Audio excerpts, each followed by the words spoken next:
Hi, welcome back to Thicc and Fit. My name is Anna and this is Isaac. Today we're going to take you on a journey to compare two different bikes. So we've got the EcoBike 2.0 and then we have the Assault Fitness Pro. The problem is both bikes are not for sale anymore. They've both been discontinued. So we're going to take you to our gym to show you the Assault Classic fitness bike and then the Rogue EcoBike 3.0. Y'all ready? Let's go. All right, here we are at Gaines Fitness. So the reason why we wanted to bring you here, like we mentioned a minute ago, is this gym has the 3.0 and it also has the Assault Fitness Classic Assault Bike, chain driven. So what we're gonna do here is we're just gonna talk about the two different bikes. You guys are obviously here watching because you're trying to decide which air bike to get to put in your garage. So we'll talk about them. We'll give a little bit of pros, cons, some comparisons. As you can see, they're here side by side. And we'll go from there. Anna's gonna start off with the Rogue EcoBike version 3.0. Okay. All right, so for the EcoBike 3.0, the buttons are at the bottom of the screen versus the EcoBike 2.0, they have them on the sides and the screen is much smaller. The second difference is where you adjust the seat. On the EcoBike 2.0, it's in the front, and on the 3.0, it's in the back. So as far as this bike goes, the stability of this bike and the way this bike is built is much bigger than the Assault bike. You're looking at 1x2 square poles, 1x3 at the bottom. And this belt-driven EcoBike is built for all bodies. You could be kind of more petite or a bigger person, and it's going to be able to handle you, and you're able to handle the bike. You could buy this bike with a fan guard, which covers the wind. If not, it's perfectly fine that way. This gym decided to paint their fans because normally it just comes in all black. Also, as far as the seat goes, it's a much wider seat than the Assault bike. And I would say being able to lift this bike is probably about the same, and moving it around, pretty easy to do. All right, so because this bike is belt driven, when you're trying to push calories on this bike, your RPMs could be the same as somebody pushing it on the Assault bike, but you are trying a lot harder because you are not getting any tactile response from this bike because it is belt driven. But by the time you know it, your heart rate's up and you've pushed the calories.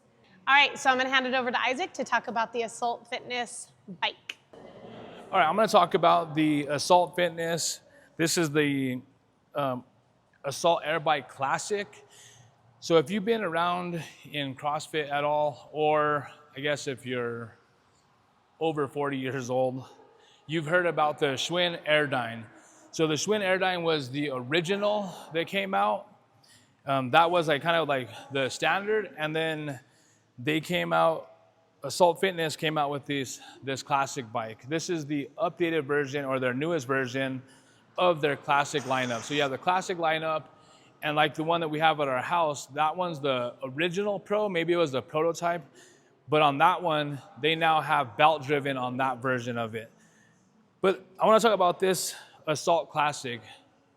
This was the original that came out before Echo came into the game. But some key differences here, you can see the frame is much smaller, including the size of the fan itself. And then the blades are all made out of like steel on this one. On this one is chain driven. So once you have that chain that chain on there, the biggest difference is that you could feel that chain moving. So as you get on it and you're driving it, you could feel that chain moving through the sprocket and through those teeth, and you could actually feel the power of this like moving you. So once you get this going in motion, these calories come much faster because you're able to drive. And once you get that chain going, the issue with this one is that it will continue going. So even if I just showed you like this, I'll just give it a couple like here. And if I let go, you can see that this is just gonna keep going, causing that rollover. And as you're riding this one, it will assist you in that sense. Whereas the belt-driven one, once you stop putting any kind of input onto that one, it just stops. Like, so that one's much harder to receive. This one, once you get going and you get that momentum through that chain, that energy will just keep pushing it through. So much that if I was riding this and I were just to let go and lock out my foot, it would buck me off of this one. Whereas on the Echo, if I was riding that one and I stop, it's just gonna stop. It won't have enough power to really like buck me off, but this one would. So that's something to consider. The construction on this one, it's okay. Like, it's a little bit better now with the wheels. You have the same thing. It's a little bit more compact. You have the pegs here that on these ones, the difference is those pegs don't move. They're static. So they move kind of with the bar, or as this bar moves, those don't move at all. And then on the Echo bike, those ones just kind of free spin. So it gives you a little bit more to like move on. As far as the size goes, it's really easy to move. At our old gym, what we found is right here was a weak point. So on this one, like Anna mentioned, it's a little bit, if you weigh a little bit more than, let's say, like 250 pounds, getting into 300 pounds, this one's not built like the Echo bike where that's overbuilt. So on this one, if you don't tighten it, this weld right here has broken off. And then you can just see this, the size of it. The seat is much smaller and it's just not as sturdy. So now that we talked about the bike, the frame, you can see it's obviously smaller in size. The pedals are good. One thing that we noticed on the Echo bike is, one thing that we noticed on the Assault bike is right here in the sprocket where it kind of enters, sometimes we get a lot of slippage. So we noticed that like on a lot of the bikes, when we originally had like 10 of them at our gym, those tend to like break and become like a weak point, where we haven't had any issues like that with the Echo bike. Cool, what I'm gonna do now is I'm gonna bring you over and I'm gonna show you the screen. Okay, so on this screen, very similar to the other one, we'll have our total time, time that we've been spending on the bike.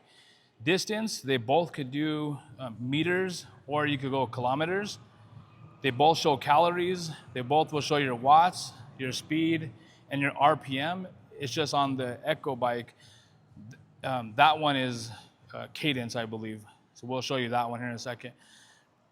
But we have the start, stop, enter. Same thing up here. You have your interval. You could go 20 seconds on, 10 off, 10 seconds on, 20 seconds off, or you could customize your interval. You could do your target time.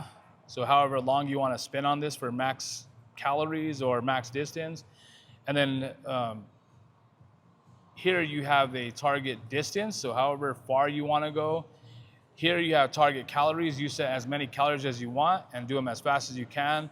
Or you can, both of these you can attach your heart rate monitor to, and then you can do a target heart rate. So if you want to do like zone training, zone 2, zone 3, whatever it is, you can match out your target heart rate by syncing up a Bluetooth device, your heart rate monitor, to this by itself.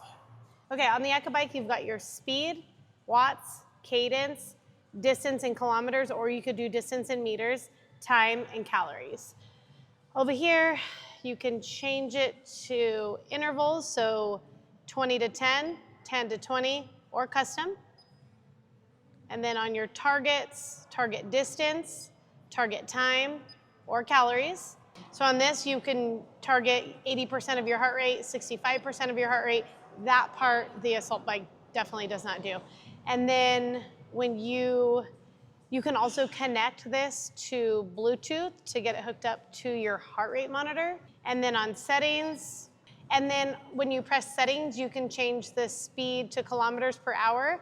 So on the distance, you can change the distance to kilometers or to miles. All right, so just sitting on this bike, I feel comfortable. I feel like I'm gonna get ready to go. This bike's not going anywhere. My butt's comfortable, my arms are comfortable, and I'm ready to go. Yeah, you can see like just on this one alone, like Anna's much smaller than I am. So when you have a smaller athlete on that one, it makes that machine look really big, whereas the opposite, you have like a bigger athlete on this one and it looks really small. But you could see like the way they're designed, they're about the same as far as like where they're at. So you can see when her arm is all the way back, it's close to her body, same as mine. And this one's fully extended, and we could adjust that by the seats. Build quality, Rogue does everything like overbuilt. So if I was looking at Rogue EcoBike versus the Assault Classic, I would go with the EcoBike for sure. And if you're looking at just the belt-driven part of it, I think they been around longer. So I would definitely go with a company that's had the belt-driven for much longer. The Assault Fitness does have the Elite version that did come in there, but that came at a much higher price tag. What's your final thoughts? I also want to just say you feel just better on this bike, like you're working harder. I know that might sound crazy than on the Assault bike. That just seems too janky and kind of like a toy. Yeah, and for me, I feel like I could get much more calories on this one, but that's just because I could feel it. So the output that I put in, I have that feeling back because I could feel the chain going through the teeth like I mentioned earlier. I could feel that. So the output I feel is like translating more to this. Whereas on the belt-driven one, it's so smooth that even though my cadence was like 65 to 75, they both are gonna leave me feeling the same way. That one just feels like a little bit less effort, but then it catches up to me really quick. So it's very deceiving. It feels like that one's easier, but it hurts probably more so than this one. Last thing, like I mentioned, like if you're going really fast, I'll just show you and it'll like buck me off. So if I'm here, that chain has enough power to just keep pushing you off. So if you weren't careful with that and you locked up your leg, it would be enough power to push you off. Whereas like on Anna's, like it's not as pronounced. And then I showed you earlier on this one how I move. So on this one, I'll just move it. And once I stop, you can see that energy that's through that chain, that sprocket, it's gonna keep moving. So Anna's gonna just give a couple pedals. She'll put her feet on the pegs and you can see it just comes to a stop, where this one still going. So this one, once you get off, it's called like ghost ridings in a competition or CrossFit setting. You could just go really hard at the end, hop off it, and then just go, and it'll ghost ride those calories up. Whereas on this one, it won't do that. So what are your final thoughts? Which one are you taking? EcoBike 3.0. Yeah. Hands down. Another thing to consider, especially if you have children, is this one I feel is much louder. You could hear the chain like moving up and down. It just produces a lot more noise. So this one is gonna be less noise for your house. Anything to add? I don't. All right. So we had a request to do some more some more cardio equipment. So we decided to do a little comparison on the Rogue Echo versus the Assault Fitness Classic. Next, we'll do some reviews on the C2 lineup. So we have the bike, the ski erg, and then we'll bring in a C2 rower for you as well, and we'll kind of give a comparison of that family of cardio equipment. Right on. Thank you. As always, we appreciate you guys watching this one. Leave some comments, and if you haven't already, we do appreciate it if you subscribe and like the video. It helps us out. Bye. Bye.